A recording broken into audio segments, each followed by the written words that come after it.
Hi friends, welcome back to study classes. So my dear friends, आज मैं आपके साथ जुड़ा हूं हमारे यूपी जीडीसी कॉमर्स का जो यूनिट नंबर 6 है बिजनेस एनवायरनमेंट का, उसको लेकर जो हमारा सिलेबस है और क्या हमारी स्ट्रेटेजी होनी चाहिए वो डिस्कस करने के लिए।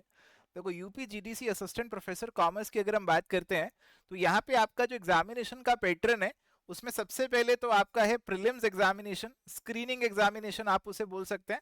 और इसे क्वालिफाई करने के बाद आपका एक और रिटर्न एग्जामिनेशन होगा या फिर जैसे मेंस एग्जामिनेशन आप यहाँ पे बोलते हैं। तो कोई भी यूनिट आप कवर अप कर रहे हैं, कोई भी अपने सिलेबस का पार्ट कवर कर रहे हैं, तो उसमें आपको ये दोनों चीजें कहीं ना कहीं देखनी पड़ेंगी। तो अगर मैं बात करता हूं हमारे बिजनेस एनवायरनमेंट वाले यूनिट की, तो इस यूनिट को कवर करने के लिए भी आपको ये दोनों चीजों को ध्यान में रखना है। अब देखो, प्रीलिम्स वाले जो पार्ट पे आपको फोकस करना है उसके लिए आपके पास एक बेनिफिट है। यहां पर आपके पास यूपी जीडीसी कॉमर्स का जो पहले पेपर हुआ था वो अवेलेबल है। हालांकि पेपर अभी रिसेंटली तो नहीं हुआ, कुछ साल पहले हुआ था, अभी 3-4 साल हो गए पेपर को, बट स्टिल आप उस पेपर को रेफर कर सकते हैं और उससे आपको आइडिया लग जाएगा कि इस पेपर में what is the level, what is the nature, what is the pattern of the questions which are being asked. तो आज के सेशन में मैं यही करने वाला हूं। मैं आपको सिलेबस को ओवरव्यू दूंगा, बताऊंगा सिलेबस में क्या क्या टॉपिक्स हैं, उन्हें कैसे कवर अप करना है, कैसे आप अपने कोर्स के माध्यम से उसे कवर अप कर सकते हैं वो बताऊंगा। और साथ ही साथ स्ट्रेटेजी डिस्कस करेंगे। प्रीवियस ईयर क्वेश्चंस मैं आपको दिखाऊंगा यहाँ पर कि कैसे क्वेश्चंस पूछे जाते हैं आपके प्रीवियस एग्जामिनेशन में। सो you will get a better idea कि यार कैसे आपका जो प्रिपरेशन है वो होना चाहिए। और लास्ट में मैं आपको थोड़ा सा मेंस का तड़का भी लगा के दूंगा। मैं आपको बताऊंगा कि मेंस एग्जामिनेशन के पर्सपेक्टिव से यहाँ पे क्या क्या चीजें आपके लिए इंपॉर्टेंट हो सकती हैं, कैसे क्वेश्चन आपके मेंस में बन सकते हैं। तो आइए फटाफट से let's start our today's discussion. तो सबसे पहले तो नजर डाल लेते हैं हमारे सिलेबस के ऊपर। तो जनाब, आपका जो बिजनेस एनवायरनमेंट का यूनिट है उसका छोटा सा सिलेबस है आपके सामने आ चुका है जी। सबसे पहले इसके अंदर आपको बिजनेस एनवायरनमेंट के बारे में पढ़ना है, एक एक वर्ड को देखते चलेंगे। कंसेप्ट, यार बिजनेस एनवायरनमेंट होता क्या है, मीनिंग ऑफ बिजनेस एनवायरनमेंट, ये आपको पढ़ना है। एक बिजनेस है, उसके जो आसपास के सराउंडिंग्स हैं उसके साथ वो इंटरेक्ट करता है। अब बिजनेस में उसके कस्टमर्स होंगे, उसके शेयर होल्डर्स हो सकते हैं, यहाँ पे उसके एम्प्लॉयज हो सकते हैं, बहुत सारी चीजें हो सकती हैं। तो वो सारी चीजों की नॉलेज आपको होनी चाहिए। इसके बाद बिजनेस एनवायरनमेंट की नेचर या फिर मैं बात करूं इसके फीचर्स क्या हैं, आपको पता होने चाहिए। जैसे यहाँ पे आपको मालूम होना चाहिए कि बिजनेस एनवायरनमेंट जो है ना वो डायनामिक होता है। ऐसे बहुत सारे फीचर हैं आपके बिजनेस एनवायरनमेंट के, तो ये सब चीजें आपको मालूम होनी चाहिए। और किसी भी कंपनी के लिए उसके एनवायरनमेंट की समझ होना बेहद जरूरी है। क्यों समझ होना जरूरी है, क्या उसकी सिग्निफिकेंस है, वो भी आपको पता होना चाहिए। तो ये तरीके हैं जी, ये है जी आपका स्कोप। इस टॉपिक में जो आपको कवरेज करना है वो इस तरीके का करना है। बिजनेस एनवायरनमेंट के एलिमेंट्स, अब एलिमेंट्स की बात आएगी तो उसमें हम इंटरनल एनवायरनमेंट, एक्सटर्नल एनवायरनमेंट इसकी बात करेंगे। इसके अलावा माइक्रो एनवायरनमेंट, मैक्रो एनवायरनमेंट की बात करेंगे। तो ये सब चीजें हैं जो आपको यहाँ पे जो है कवर अप करनी होंगी। अब बिजनेस एनवायरनमेंट की स्कैनिंग के लिए, उसकी मॉनिटरिंग के लिए आपके पास कुछ टूल्स हैं, कुछ टेक्निक्स हैं, वो भी पता होने चाहिए। जैसे मैं बात करूं यहां पर अपनी स्वॉट एनालिसिस की, तो स्वॉट एनालिसिस से आप अपनी स्ट्रेंथ्स, वीकनेसेस और अपॉर्चुनिटीज थ्रेट्स देखते हो। इसके अलावा हमारे पास है पेसल एनालिसिस, आपने नाम सुना होगा, पेसल एनालिसिस हमारे पास है। तो ये कुछ टेक्निक्स हैं, इनके बारे में भी आपको नॉलेज होनी चाहिए, इन पे भी एग्जामिनेशन में सवाल बन सकता है। इसके बाद जो हमारा एनवायरनमेंट है उसके अंदर कुछ स्पेसिफिक कंपोनेंट्स को आपको डिटेल में भी कवर करना है। जैसे हमारा जो इकोनॉमिक एनवायरनमेंट है, हमारा पॉलिटिकल एनवायरनमेंट है, वो आपको थोड़ा सा डिटेल में यहां पे कवर अप करना होगा। तो इकोनॉमिक एनवायरनमेंट की बात करें तो हमारे देश का इकोनॉमिक सिस्टम कैसा है।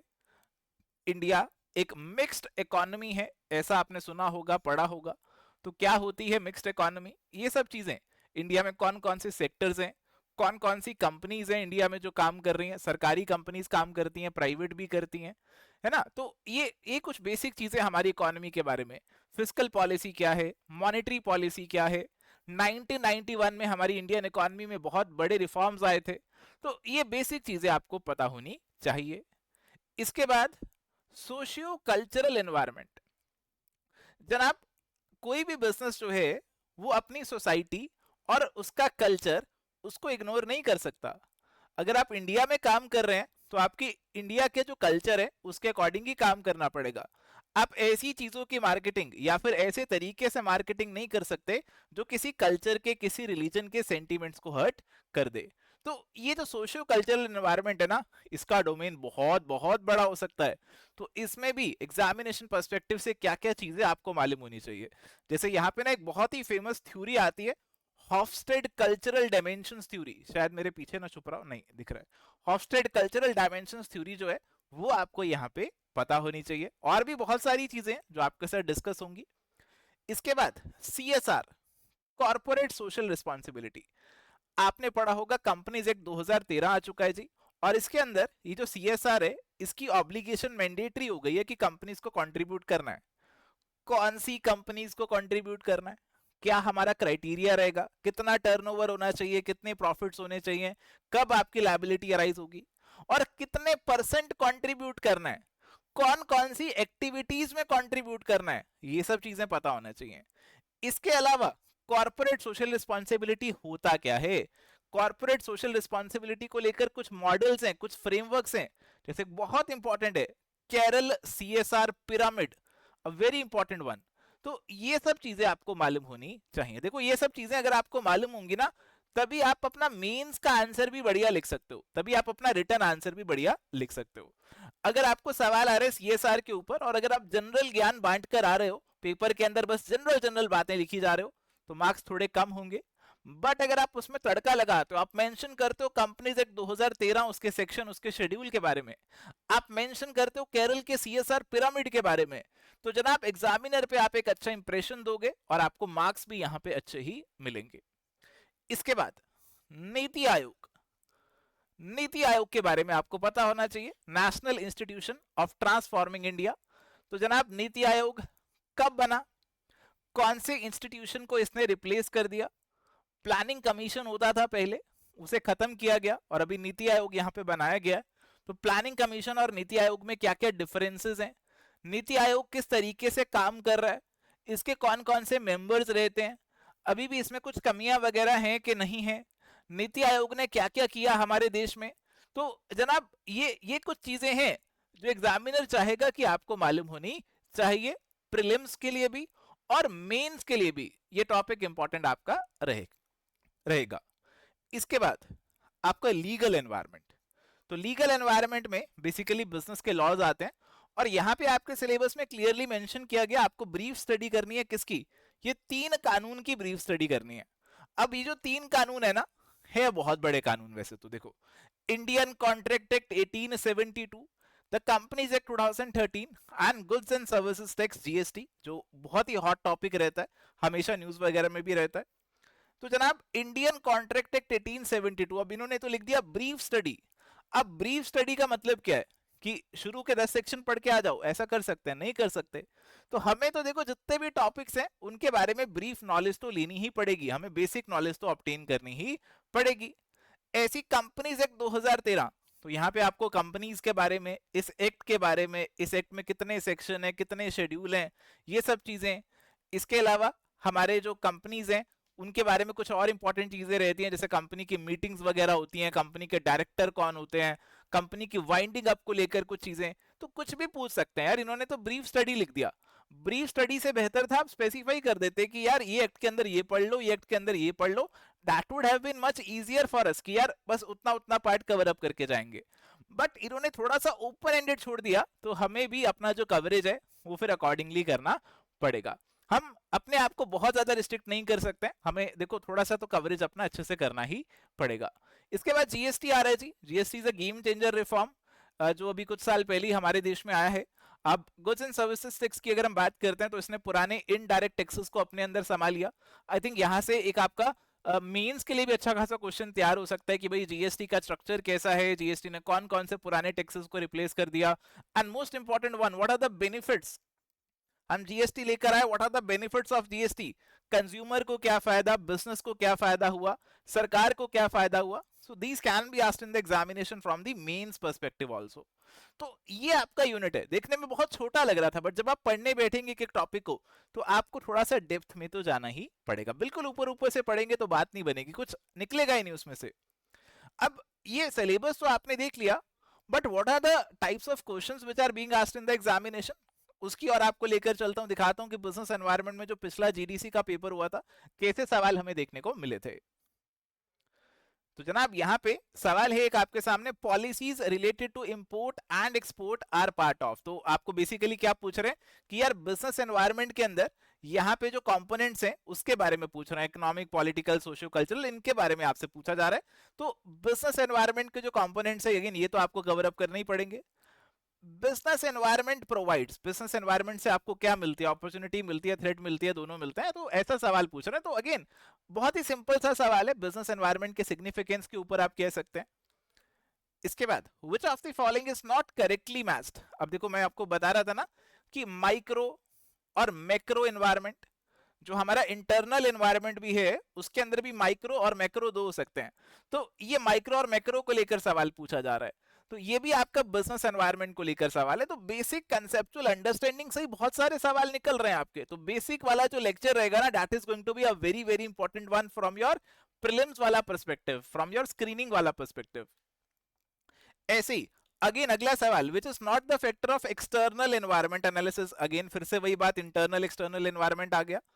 तो ये बेसिक जो लेक्चर है बिजनेस एनवायरनमेंट का बहुत ज्यादा इंपॉर्टेंट रहेगा। आगे, विच इज नॉट अमंग नवरत्नास। अब हमारी जो सरकारी कंपनीज है ना, उनको बांटा जाता है अलग अलग कैटेगरीज में, महारत्ना, नवरत्ना, मिनी रत्ना। तो ये आपकी कैटेगरीज रहती हैं। तो देखो जो आपकी मिनी रत्ना और नवरत्ना में तो काफी कंपनीज है, महारत्ना में थोड़ी सी कम कंपनीज है। तो ब्रॉडली अगर आपको महारत्ना वाली कंपनीज पता होंगी ना कि महारत्ना में कौन कौन सी आ रही हैं, तो उससे भी आपके आंसर यूजुअली निकल जाते हैं, क्योंकि सबकी सारी कंपनीज याद करना तो इट्स नेक्स्ट टू इम्पॉसिबल, नहीं याद हो सकती। मिनी रत्ना में तो बहुत सारी हैं। मिनी रत्ना में तो केवल ऐसा है कि यार किसी भी कंपनी ने प्रॉफिट कमा लिया तो उसको इसमें डाल दो। तो आपको मेन महारत्ना वाली याद करनी पड़ेगी। तो आप इसमें से काट तभी सकोगे कि यार ये वाली महारत्ना है तो ये नवरत्ना नहीं हो सकती। तो इस तरीके से आप यहाँ पे काट सकते हो। बाकी देखो ये सवाल पुराना है, आज का जो क्लासिफिकेशन है, जो भी प्रेजेंट क्लासिफिकेशन है जो आपको कोर्स में मिलेगा, उसके अकॉर्डिंग आपको अपना कवरेज यहाँ पे करना होगा। क्योंकि क्लासिफिकेशन चेंज होता रहता है ना, हो सकता है कोई कंपनी पहले नवरत्ना हो बट अब महारत्ना बन गई हो। तो you have to know about it. इसके बाद फिर से external environment in business influences. तो जनाब एक्सटर्नल एनवायरनमेंट के ऊपर सवाल आ रहा है कि एक्सटर्नल एनवायरनमेंट जो बिजनेस का है वो किस चीज को इन्फ्लुएंस करेगा। तो जाहिर सी बात है एक्सटर्नल एनवायरनमेंट बिजनेस का है तो बिजनेस को यहाँ पे इन्फ्लुएंस तो करेगा ही। तो इसके ऊपर सवाल पूछा गया। अब मैं आपको ये भी क्लियर कर दूं कि जनाब कुछ सवाल जो होते हैं ना वो एग्जामिनर अच्छे से नहीं बनाता, एम्बिग्विटी होती है सवालों के अंदर, वेग होते हैं सवाल, नहीं बनाने चाहिए बट फिर भी एग्जामिनर बनाता है। क्यों बनाता है? क्योंकि उसे पता है यार कहीं तो बच्चों के नंबर काटने हैं ना। अगर वो सवाल सारे बिल्कुल सीधे सीधे बना देगा तो फिर आप सारे सवाल सॉल्व कर लोगे। उसको सिलेक्शन करना है, उसको आपके नंबर पूरे नहीं आने देने, उसको कट ऑफ नीचे लेकर जाना है। तो कट ऑफ नीचे लेकर जाने के लिए वो कुछ गंदे सवाल बनाएगा, कुछ एम्बिगुअस सवाल बनाएगा, और आपने उनसे जो है ना वो परेशान नहीं होना। जैसे ये सवाल है, इसके अलावा एक पहले भी सवाल आया था वो इंपोर्ट एक्सपोर्ट वाला, उसके भी ऑप्शंस बड़े एम्बिगुअस थे। तो ऐसे सवालों को लेकर ना आपने परेशान नहीं होना, you just have to take an idea कि यार मेरे को टॉपिक कवर अप करना है तो उस टॉपिक में क्या क्या चीजें मेरे को कवर अप करनी है। इसके अलावा फिर से political, natural, economic, technological environment सवाल आ गया। तो आप देख सकते हैं कि यार बेसिक इंट्रोडक्टरी पार्ट से ही कितने सारे सवाल पूछे गए थे पहले, और ये पार्ट आपके लिए काफी इंपॉर्टेंट रहने वाला है। इसके अलावा आपके लिए सवाल है कल्चरल एनवायरनमेंट के ऊपर। कल्चरल एनवायरनमेंट के पूछ रहे हैं आपसे हाई कॉन्टेक्स्ट कल्चर और लो कॉन्टेक्स्ट कल्चर के बारे में यहाँ पे पूछा जा रहा है। तो जो आपका सोशियो कल्चरल बिजनेस एनवायरनमेंट वाला क्लास आपको देखने को मिलेगा तो उसमें ये आप चीजें पढ़ेंगे। कल्चर के बारे में बहुत डिटेल में हमने सारी चीजों को कवर किया है। कल्चर क्या होता है, कल्चर के क्या एलिमेंट्स हैं, और कल्चर किस तरीके से हमारे बिजनेस के ऊपर इंपैक्ट डालता है, उसके क्या क्या डायमेंशंस हो सकते हैं। हॉफस्टेड की जो डायमेंशंस है वो भी हमने डिस्कस करी है। तो वहां पे आपको ये सारी चीजों की नॉलेज मिल जाएगी। तो आपके जो कल्चरल एनवायरनमेंट वाला टॉपिक है, पार्ट है, आपको लगेगा कि यार ये चीजें कौन पूछेगा, but they can be asked in the examination. आपसे सीधे सीधे सवाल यहाँ पे आ सकते हैं। अब factors which create political environment. Political environment के ऊपर सवाल देखिए, बिल्कुल सीधा सवाल पॉलिटिकल एनवायरनमेंट के ऊपर पूछ रहे हैं। तो पॉलिटिकल एनवायरनमेंट अगेन आपका बेसिक बिजनेस एनवायरनमेंट का ही कंपोनेंट है, तो उसके ऊपर सवाल एग्जामिनर ने पिछली बार तो बेसिक्स पे खूब सवाल पूछे हैं। क्या अगली बार भी ऐसे ही होगा? वी कैन नॉट से फॉर श्योर, हम कुछ नहीं कह सकते श्योरिटी से। अगली बार क्या होगा, कैसे सवाल आएंगे, we do not know for sure. But हाँ, आपका जो बेसिक वाला पार्ट है it is going to remain important, आप उसे इग्नोर बिल्कुल यहाँ पे नहीं कर सकते हैं, उसे आपको सीरियसली लेना है, अच्छे से कवर अप करना है। चलिए, तो प्यारे दोस्तों, प्रीलिम्स वाले जो क्वेश्चन आपको पूछ सकते थे और कैसे आपको आगे प्रिपरेशन करना है वो आपको प्रीवियस क्वेश्चंस देख के आइडिया लग गया। But what about subjective questions? अब सब्जेक्टिव क्वेश्चंस भी बहुत सारे बन सकते हैं। आपके कोर्स के अंदर हर एक टॉपिक के नीचे हमने सब्जेक्टिव क्वेश्चंस को कवर किया हुआ। मैं एक बार आपको अपने कोर्स पे लेकर चलूं क्या? सर जी, एक बार कोर्स पे लेकर जाइए और दिखा दीजिए हम, ताकि पता लग जाए किस तरीके से पढ़ाई करें।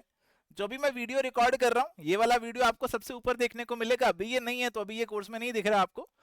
सबसे ऊपर आपको यही देखने को मिलेगा जो मैं अभी रिकॉर्डिंग कर रहा हूँ, अभी जो बातें आपको बता रहा हूँ।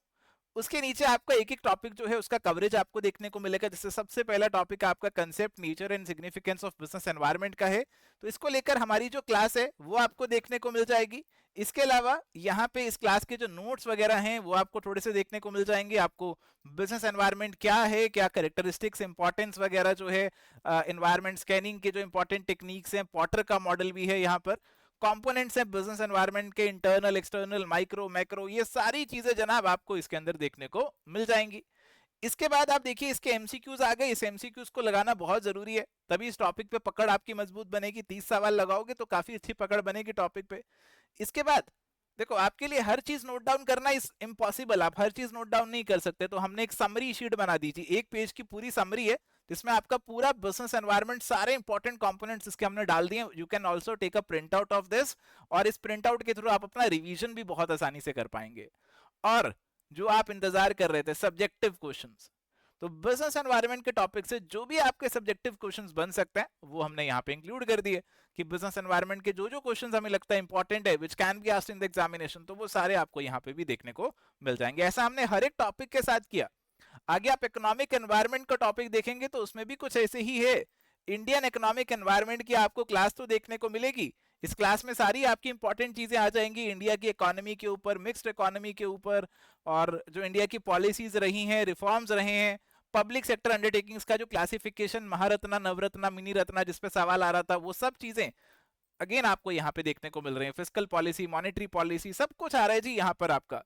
ऐसे ही आपका जो सोशियो कल्चरल बिजनेस एनवायरनमेंट है वो भी आपका यहाँ पे डिटेल में कवर अप किया हमने। इसमें बहुत सारी चीजें आपको देखने को मिलेंगी, जो आपके बिजनेस एनवायरनमेंट के फैक्टर्स वगैरह हैं, वो सारी चीजें, कल्चरल डायमेंशंस को लेकर जो आपकी थ्योरीज हैं। इसके अलावा भी आपने देखा था ना एग्जामिनेशन में सवाल आया था हाई कॉन्टेक्स्ट और लो कॉन्टेक्स्ट कल्चर्स के ऊपर, तो जनाब वो भी आपको इसके अंदर देखने को मिलेगा, ताकि आपका कवरेज पूरा होना चाहिए आने वाले एग्जामिनेशन के लिए। तो इस तरीके से हमने कोर्स को डिजाइन यहाँ पे किया हुआ है, तो ये सारी चीजें आप यहाँ पे अच्छे से आसानी से कवर कर सकते हैं। बाकी सीएसआर का टॉपिक भी आ गया, तो सीएसआर में भी जो भी आपकी रिक्वायरमेंट है, जो चीजें आपको पढ़नी है, आपका कंपनीज एक्ट वाला जो सेक्शन वगैरह, रिक्वायरमेंट्स वगैरह, वो सब चीजें भी आपको यहाँ पे देखने को मिल जाएंगी। इसके बाद नीति आयोग, तो नीति आयोग के बारे में भी, कि नीति आयोग क्या है, कब बना, प्लानिंग कमीशन से कैसे अलग है, क्या इसका स्ट्रक्चर है, क्या इसके ऑब्जेक्टिव्स हैं, फंक्शंस हैं, क्या कैसे काम कर रहा है, क्या इसके इनिशिएटिव्स हैं, क्या इसमें अभी भी कुछ कमियां हैं, वो सब कुछ आपको देखने को मिल रहा है। और जनाब यहाँ पे भी आपके एमसीक्यूज, माइंड मैप भी साथ में दे रखा है जी, इसमें सारे आपके जो की पॉइंट्स हैं वो कवर अप जा रहे हैं। सब्जेक्टिव क्वेश्चंस क्या बन सकते हैं वो भी आपको साथ ही साथ नीति आयोग हर एक टॉपिक के साथ, ऊपर सोशियो कल्चरल वाले फैक्टर्स के साथ भी सब्जेक्टिव क्वेश्चंस हैं, पॉलिटिकल और इकोनॉमिक फैक्टर्स वाले टॉपिक के साथ भी सब्जेक्टिव क्वेश्चन है। तो जनाब हमारी तरफ से तो कोई कमी रहने वाली नहीं है। Now the ball is in your court, अब आपके ऊपर है जी सब कुछ, आपने कैसे कोर्स को इस्तेमाल करना और कैसे अच्छे से पढ़ाई करनी है, ताकि आप अपना गोल भी अचीव करें, हमारा नाम भी रोशन करें। इंडियन कॉन्ट्रैक्ट एक्ट, अगेन मैं बता रहा था आपको, पेपर तो जो सिलेबस में तो लिखा हुआ है कि जी बेसिक एस्पेक्ट्स पढ़ने हैं, बट व्हाट इज बेसिक्स कोई नहीं डिफाइन कर सकता है जी इस चीज को। एक चीज किसी के लिए जो बेसिक है दूसरे के लिए एडवांस हो सकती है। तो हमने अपनी तरफ से कोशिश करी है कि जो चीजें आपको मालूम होनी चाहिए थी, देखो ये टॉपिक आपने अपने यूजीसी नेट के अंदर भी काफी अच्छे से पढ़ा होगा, तो हमने तो अकॉर्डिंगली आपका कवरेज जो है अपनी तरफ से परफेक्ट करने की कोशिश करी है, ताकि कोई चीज आपकी छूट ना जाए। इसके अलावा कंपनीज एक्ट 2013, यहाँ पे भी आपके जो कंपनीज के बारे में इंपॉर्टेंट चीजें हैं वो हमने यहाँ पे कवर अप करने की कोशिश करी है। और इसके बाद आपका जीएसटी है, तो जनाब जीएसटी को लेकर भी जो जो इंपॉर्टेंट बातें हैं वो सब कुछ आपको कवर अप यहाँ पे क्लासेस में करी गई हैं जीएसटी को लेकर, कि जीएसटी क्या है, कब से आया, कौन कौन से टैक्सेस इसने अपने अंदर संभालिए, और जो भी इसके इंपॉर्टेंट पॉइंट्स है, किस तरीके से जीएसटी लेवी कर रहे हैं, जीएसटी कैसे काम कर रहा है, वो सब चीजें आपको देखने को मिल रही हैं। एमसीक्यूज हर एक टॉपिक के साथ डाले गए हैं, तो देखो एमसीक्यूज ना हर एक टॉपिक के बाद जरूर करना।